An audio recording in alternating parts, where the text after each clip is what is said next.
want to talk very quickly about how to choose a sample size. We did this when we did margin of error calculations in the last week's video. This week it's a little bit different because we're dealing with a T model instead of the normal model, so I just want to highlight those differences for you.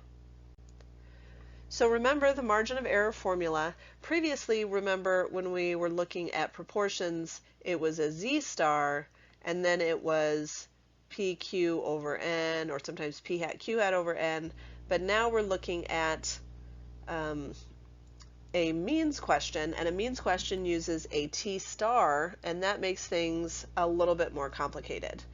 Again, we'll find this based on our sample. We know this based on our sample. So we'll have to do some calculations to find this, because that number changes based on sample size. And if I'm trying to find a sample size, that creates a bit of a quandary for me. So here's a question. What sample size do we need to be 95% confident?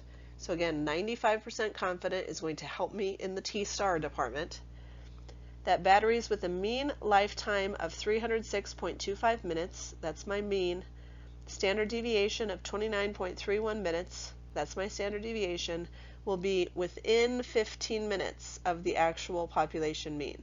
Within 15 minutes means that's my margin of error. So what values do I know? I know the margin of error.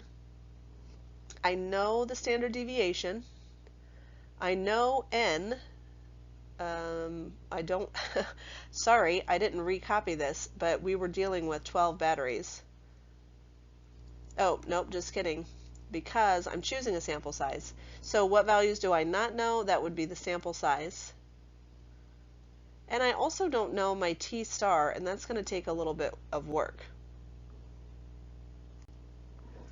So I'm going to explain step by step because this throws a lot of people off.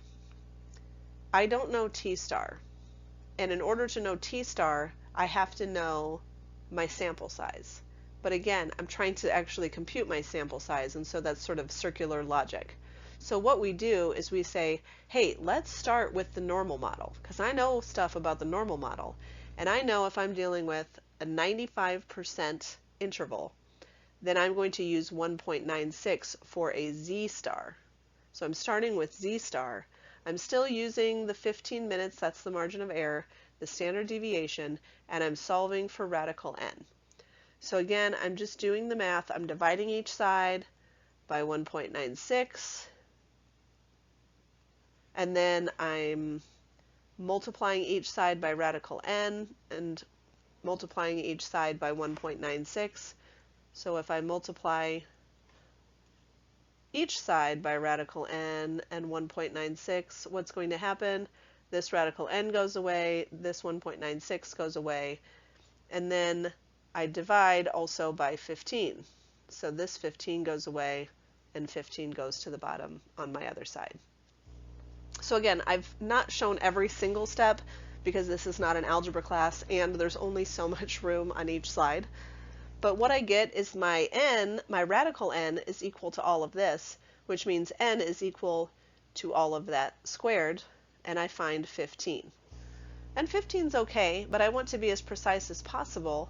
So now what I do is I go in and say, hey, if N is 15, then my degrees of freedom would be 15 minus 1, which is 14. So I go into StatCrunch, and I go into my T calculator, and I use degrees of freedom of 14. And I do, because I'm dealing with a 95% interval, I put that it equals 0.95, and the number that comes out for my critical values is 2.145. So again, we went through how to do that in the confidence interval video. So if you're like, I don't know what you're talking about, go back 2 videos, watch that video. But then notice I'm doing all of the same work again. And why do I have to do it twice? Because the first time I didn't use the correct model. I was trying to get an estimate of N. The second time I'm getting a better estimate of N. So I have an estimate of 18, and I feel better about my estimate now. If you do it the first time and this number is like greater than or equal to 60, well, you can just stop and just say, yep, it's good. But because my number was so small, I had to do it a second time using the t model, the t star instead of the z star.